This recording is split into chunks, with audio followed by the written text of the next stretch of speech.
I'm able to think clearer. I'm able to process things better. I'm able to connect with the students better. And if we can do the best that we can to optimize these 5 areas of our lives, I can't say enough how much it will impact our students. That's today's guest, orchestra director and wellness enthusiast Ann Smith, making the case that our self-care affects our students. Welcome to Music Ed Insights. I'm leadership trainer and former band director Alan Fire, here with composer and co-college music education program head Steve Shanley. Each episode, Alan and I talk with national thought leaders in music education with practical insights for K-12 music educators. Steve, tell us about our guest. Ann Smith is director of orchestras at Plano East Senior High School in Texas. Since beginning her career in 1994, her orchestras have earned UIL sweepstakes ratings, Best in Class awards at national festivals, TMEA Honor Orchestra finalist, and performed at the Midwest International Band and Orchestra Clinic.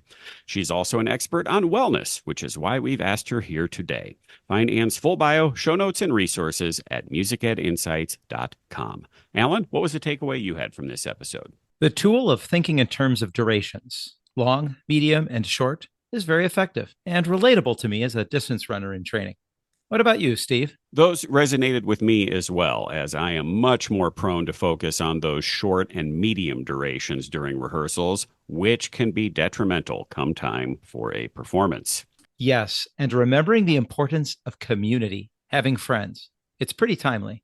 Loneliness is a contemporary issue. One community that we are proud of is this one. We love our listeners, and there's another level, becoming an insider. If you want the benefits of being a Music Ed Insights insider, head to our website to learn more. For now, let's listen to this episode with Ann Smith. Ann Smith, welcome to the program. Thank you for having me. I appreciate it. We've asked you to join us and discuss wellness and music.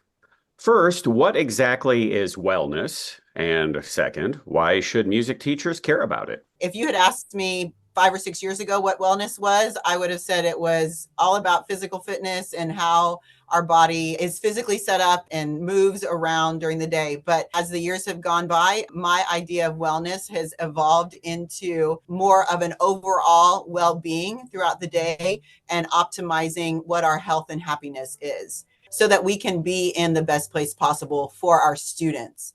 What do we eat? How do we sleep? What kind of things do we do for physical movement? What do we do to think, to get our brains going? And what do we do to connect or build community with the people around us? And how this relates to students is pretty simple, is that when we feel good about ourselves, we're better people. When we feel like crap, we are not good people. And that directly relates to our students. We are interacting with these kids for hours every week. Sometimes we are the most important person in their life. And if we are optimizing our health and happiness, then that goes to help the students optimize their health and happiness and feel comfortable and try to be the best student musicians that they could be. All right, I'm sold. Let's dive into some of the performance skills that you've identified as being helpful for musicians. I think you've got 10 of these, correct? Yes, those 10 aspects are digital dexterity, basically the movement between the right and left hand and the fingers. The next one is balance, the idea of the balance of our body being equally weighted with our instrument, as well as sitting and standing and our spine alignment. Then the next one is gross motor skills. These are the large muscle movements that we experience when we're playing an instrument. The next one that we have is oral skills, developing the ability to hear progressions, to identify intervals, to create pitches. Then horizontal and vertical awareness, what's happening between our right side and left side of our bodies, as well as what's happening between our upper body and lower body. Another aspect of these 10 skills is muscular stamina, the ability for these students to maintain proper position, proper placement, to be able to develop the stamina to play for a long period of time. We see this most often when we start beginners, where beginners, they struggle to hold that violin. It hurts. Oh, it's so painful for me to hold this violin for 8 measures. But eventually that muscular stamina is developed and they can ultimately play pieces that are much longer than that. Going one step off of that from the muscular stamina, also the mental stamina, the mental ability to be able to focus through an entire piece or performance. The next component of these 10 principles is accuracy. Left hand accuracy, right hand accuracy, rhythmic accuracy, stylistic accuracy, being able to reproduce things in an accurate manner. Moving on to literacy. We think about literacy a lot as being musically literate, by being able to look at the notes on the page and being able to reproduce those. But literacy more often in the theory literacy, the understanding of the theory components that make up a piece of music, but also the historical literacy, the students understanding why a piece was composed, what was happening around this piece. And another component is memory, strengthening the memory aspect of what these students are doing, not necessarily playing everything by memory, but lengthening and developing the ability to draw on that memory aspect of performance. I take these 10 areas of musicianship and I work with my students to ensure that they're developing all 10 of these skills across the board. And where it really shows itself is in my planning. So one of the things that I do is I have a chart that lists these 10 characteristics.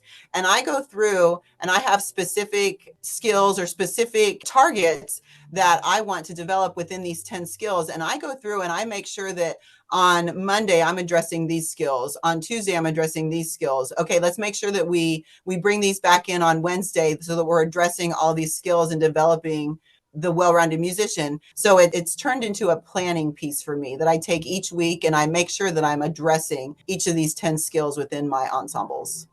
So some of these 10, I imagine a lot of our listeners, whether they're teaching orchestra or band or choir or even general music, are doing some of these things naturally, and they're probably already happening. I'm curious if you could point to maybe one or two that they are perhaps ignoring completely or maybe not giving the full attention that you think it maybe deserves, and how that looks in your classroom. Some of the things that I think we have a tendency to not give as much attention to would be the balance, like thinking about what our body is doing in space and time and providing opportunities for the students to become aware of their body. Another one that I think is overlooked is the mental stamina of performance, of being able to have the mental ability to focus and to perform the music that we are expecting these students to perform. That there's a process that we need to go through to help these students develop mental stamina.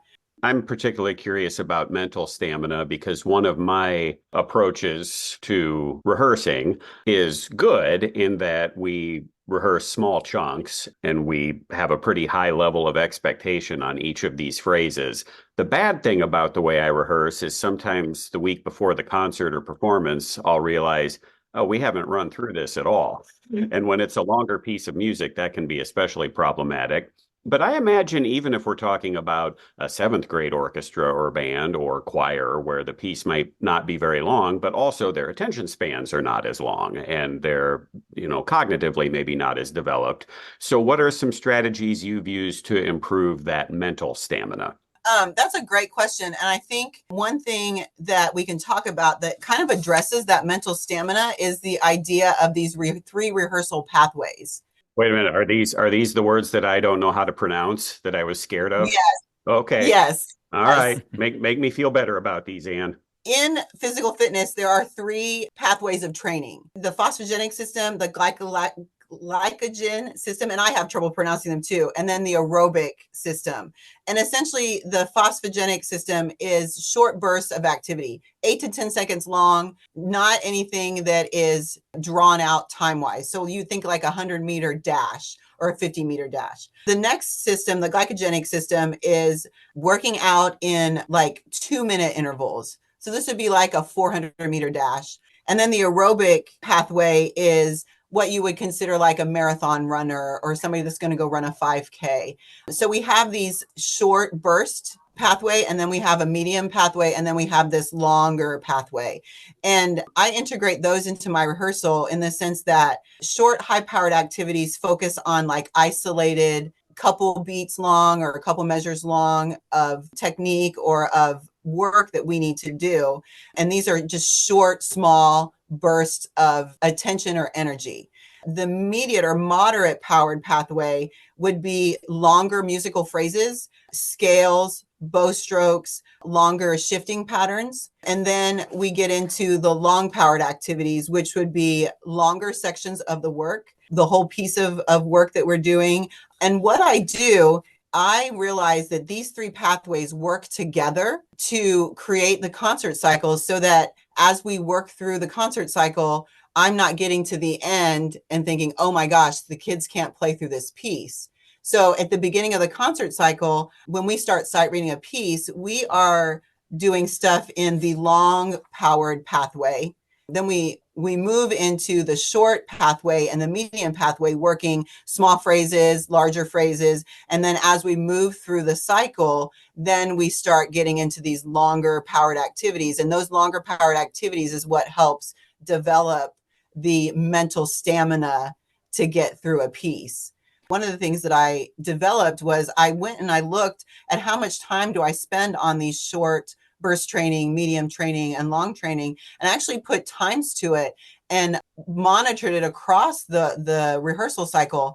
And I have a graph where it shows the three different modes of training and where they're at across an 8 or 9 week concert cycle. And it's very interesting to watch the change in the short, medium, and long from the very beginning to the very end. And obviously, at the very beginning, we're doing more moderate long work because we're trying to sight read and get through the piece. Once we sight read and understand that this is the piece we're going to play, then we immediately go back into the short and more moderate pathways, and then eventually integrating the longer, more sustained endurance performance aspect of it as we get closer to the concert cycle.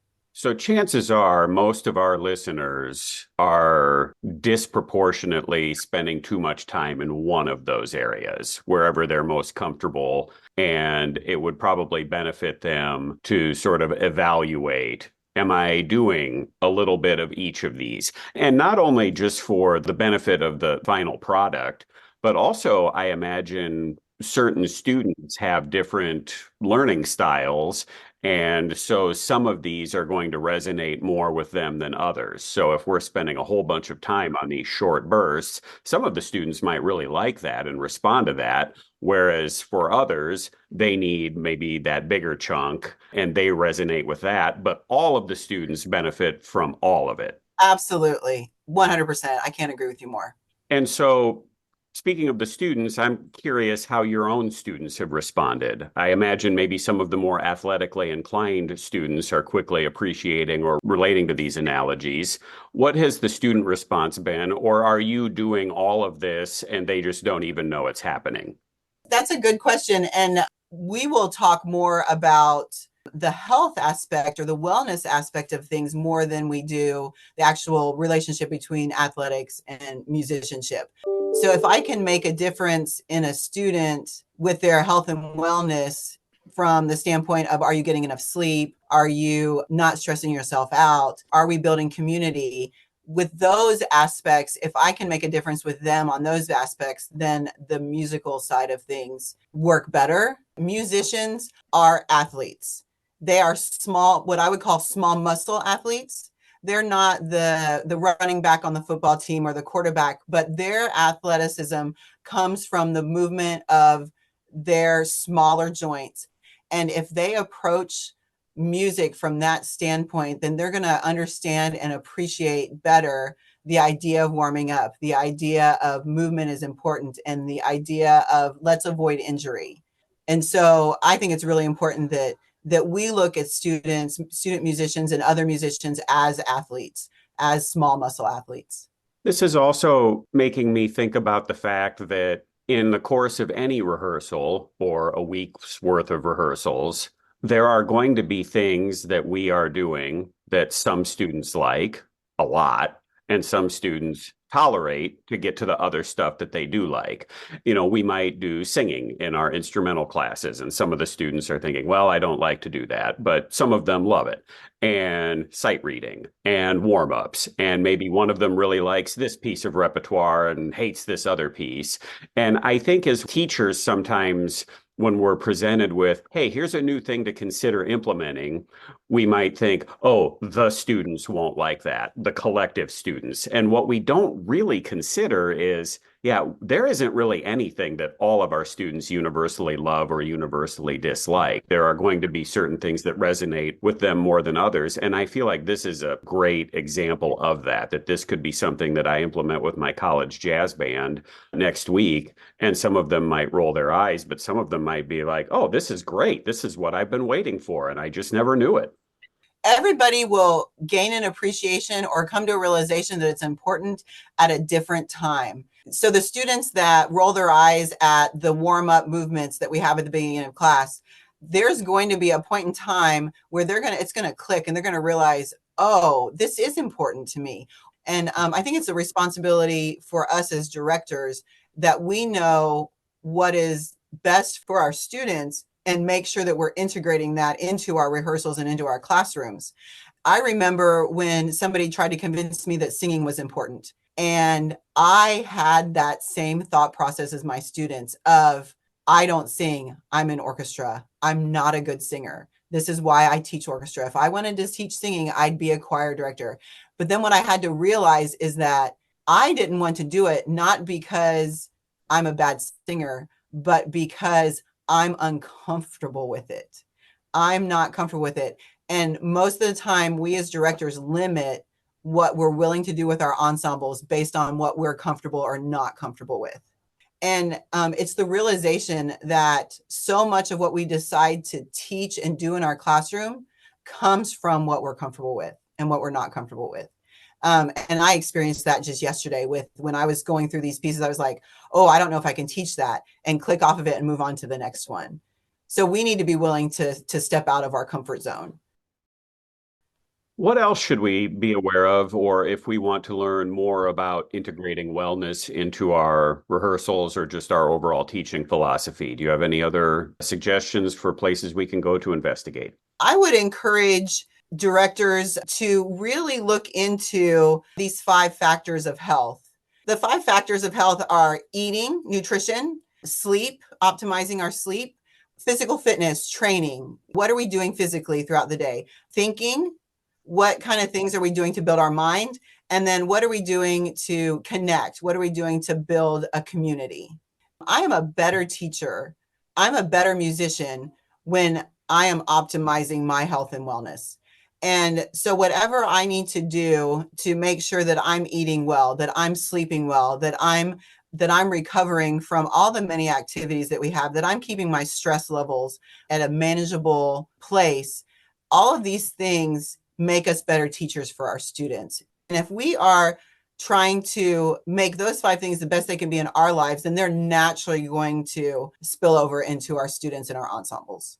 Great reminders. Alan and I have talked with previous guests about this idea that self-care kind of gets a bad rap sometimes, that it's just a way to be lazy or focus on yourself. And I think a good reminder that no, if we're taking care of ourselves, that's good for our students. Right. I'll just share with you. I just previously went through about 6 months where my health wasn't the greatest. I was dealing with some health issues, and it was causing these 5 areas for me to struggle in all 5 areas. I wasn't sleeping well. I wasn't moving very well. I wasn't eating very well, which resulted in not good connections with the people around me. And now that I'm out of that, I'm on the other side of these health struggles that I had. I am a completely different person in front of my students right now than I was a month ago, 2 months ago, or 3 months ago. I'm able to think clearer. I'm able to process things better. I'm able to connect with the students better. And if we can do the best that we can to optimize these 5 areas of our lives, I can't say enough how much it will impact our students. Great reminders for us and great insights onto the topic of wellness. We appreciate your time, Ann Smith. Can you stick around for 5 questions on some things that maybe are a little lighter than the wellness topic? Absolutely. I'd love to. What's your favorite restaurant in the Dallas-Fort Worth area? This is a difficult one because I don't go out to eat really anymore. But I will say that over the last little while, about 6 months ago, we moved to McKinney, Texas, which is just north of Dallas. And McKinney has a great square, a great historic square. My husband and I went to a place called Urban Grill down in downtown McKinney. And then my son and I went to a restaurant called Harvest at the Masonic. How about a piece of music, composer, or performer you wish more people knew about? I wish more people knew about composers who are underrepresented composers, music from underrepresented communities is really what I personally would like to know more about, but also I would like other people to know about as well. What about your favorite vacation destination? Anywhere there's a beach and the sun, that is my kind of vacation. I am a fan of the sun and I'm a fan of warm. And so give me those two things and I'm happy. What's the most memorable live music performance you've attended? Two of them come to mind. TMEA, Texas Music Educators Association, All-State Symphony Orchestra performance this year at convention. And why that was so impactful for me is because one of my students, in her performance in that concert, this young lady she had a goal in mind. Her goal in mind was to make the all-state orchestras. And she had this goal from last year, and everything that she did, she worked to achieve that goal. And she exceeded that goal far beyond what she thought and what I thought. And she ended up being the principal second violinist in this ensemble. And just watching her perform and achieve that goal that she worked so hard was something that was truly memorable for me. And then the other performance that comes to mind is TMEA has the honor orchestra competition, and the honor string orchestra this year was the orchestra from Seven Lakes High School down in the Houston area. And their program that they presented at TMEA was beyond incredible. And finally, a book recommendation for our listeners. The Mental Game by Darren Donnelly is a story of a PGA golfer and his lowest moments on the PGA Tour, where he had a nervous breakdown on the tour, to him going through the process of the mental game to getting him back into being a successful PGA golfer. And it's not about golf. It is about life, and it is about our mindset and how we approach things in our life. Ann Smith, wellness is important to Steve and myself, and I'm sure many of our listeners, and it's great to have an enthusiast and expert such as yourself to help guide us through these thoughts. Thank you so much, Ann Smith, for being with us today. Thank you for having me. I really appreciate it. Thanks for listening to Music Ed Insights. We're supported by Group Dynamic, a leading provider of youth leadership workshops. Alan works with dozens of schools each year to help develop their leaders. Learn more at groupdynamic.net/youth-leadership. Or you could email me at alan@groupdynamic.net. Also sponsored by the Co-College Music Education Program. They've got a website too. Just click their link at our website or email me at shanley@coe.edu. Also, The Normal Design, helping normal companies and people create memorable, meaningful, and professional designs and branding. More at thenormaldesign.com. And Winterset Websites, website design and maintenance. wintersetwebsites.com. Our Facebook page is Music Ed Insights. Our website has program notes, links, and a one-page download of this episode's key takeaways. That's musicedinsights.com. New episodes generally drop every couple weeks on Monday. Get current. Stay relevant. Music Ed Insights.